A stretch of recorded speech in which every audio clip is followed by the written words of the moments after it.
Okay, good afternoon everyone, and welcome to another episode of Ding and the Quiz is Done. This is another feedback episode, so we won't have a quiz, but we do have a Today in History. It is the 6th of April, and today's Today in History is the anniversary of the United States officially entering World War I in 1917, although troops did not actually officially land in Europe until June. Okay, so this is feedback on the question that you did last lesson about the importance of Harold Godwinson's victory at the Battle of Stamford Bridge. In terms of strength, we see some really solid chains of reasoning. I didn't see any lists. There's also a strong example that we're going to go through in a second. In terms of HTIs, first of all, there are still some people who aren't consistently giving evidence for our points.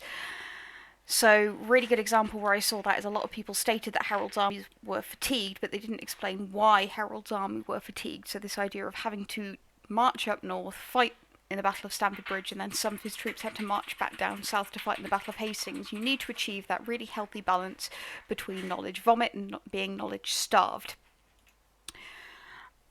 As well as that, a lot of people mentioned that Harold's army would have been fatigued or that William's army would have been well rested, but you need to explain the impact on that in any further battle in the Battle of Hastings. So this idea that a fatigued army is going to have less stamina and is more likely to be defeated, whereas a well-rested army is going to be able to fight for longer. And as we will learn when we look at that Battle of Hastings in more detail, this ability to last for a long time during battle is really key. Really common error that I also saw, which I suppose I should have put into content, but there we are, is that it's important that we remember that not all of Harold's army travelled south. There are two parts of Harold's army. There's the housecarls, our really elite warriors, and then there's the third, which are our ordinary people. Now, the housecarls tend to travel with Harold. They are professional soldiers, and so they will march up north, fight in the Battle of Stamford Bridge, and then march back down. Whereas the third are gathered from the people in the area. So the housecarls are the ones that are likely to be fatigued because they would have marched up, fought, and marched back down. And this is a disadvantage for Harold because they are also the most experienced troops within the army, but it is important that we recognise that not all of Harold's army would have been fatigued. We're also going to have a little look at chronology, so the order of events around this period, because a couple of people got them a little bit confused and that affected your answer. And I believe... no, that's it, okay. So we're also going to have a little look at the word morale, which a couple of people used incorrectly. So we're going to have an in-depth look at that. Now, before we do any of that, I want us to have a proper look at a strong example. Here we go. So, one reason why Harold's victory at the Battle of Stamford Bridge was important is that in the long term it weakened his army, and this student has changed that to disadvantaged, which I completely agree with. I think that's a really nice change of vocabulary. Disadvantaged just provides a little bit more nuance. Particularly like this opening point, because of this phrase long term, this student is recognising the fact that it doesn't necessarily disadvantage Harold right there and then, but it will disadvantage him in later events. This is because it gave William the chance to land on the English coast without facing much resistance. Consequently, William's army had more time to rest and regain strength before the Battle of Hastings, giving him a better chance than Harold. Really nice chain of reasoning. William landed unopposed, therefore they had more time to rest, therefore they had an advantage. The only thing I would say at this paragraph is just to put in a little bit of a note there about stamina and why being well rested would give them an advantage. Furthermore, some people would say another reason why this victory was important was that it gave Harold's troops higher morale.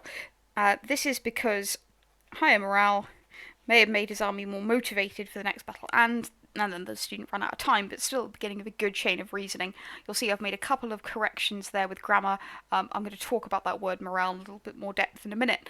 But in terms of this opening paragraph particularly, that chain of reasoning is really, really strong, and those little touches in the point talking about disadvantaging Harold's army and it being a long-term disadvantage has really made this a strong answer.